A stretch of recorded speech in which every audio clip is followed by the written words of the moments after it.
However, we did go to FCCA again, and again they were sympathetic, but no action has ever been taken that we are aware of. Bombs keep being thrown throughout the next couple of months. Music's still somewhat of a problem, but no major incident happened until June of 2012. I had a hairdresser's appointment and was on my way home at 5:15 in the afternoon. I was by the old Texas furniture store when the father of number 37 came up alongside of the car of the driver's side of my car, revved up his bike, and appeared to be trying to make me to get off the road. Just as quickly, he smiled and took off. During the previous months, when he was on his bike and saw us in our car on the road, he would point his bike at our car as if he was going to hit us. On a few occasions, Bert had to swerve to avoid missing him, but he always straightened his bike out and would take off.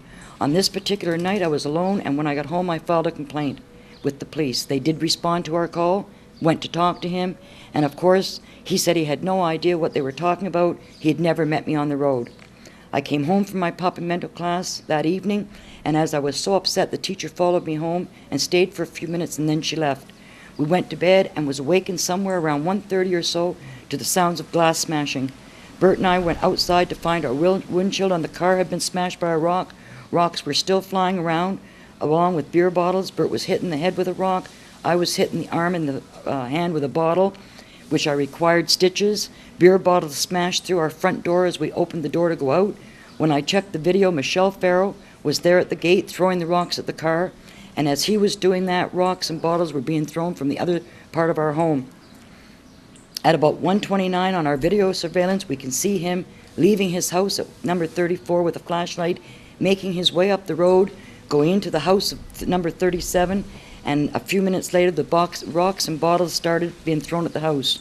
While the police were here, we could hear the daughter laughing, and that is when the police went down to number 34, found Michelle, but did not go to 37 to get the girl who was with him, and he said he was alone, which we definitely know is a lie. He was put in jail, and when released was not supposed to be back in our area, but we know that he's been back on a couple of occasions. Things quieted down for a few weeks, and then on July 27th at 6 p.m., a large bomb again was set off, which shook the house. I called again to the police, who did come down, talked to us, and said there was really not much they could do.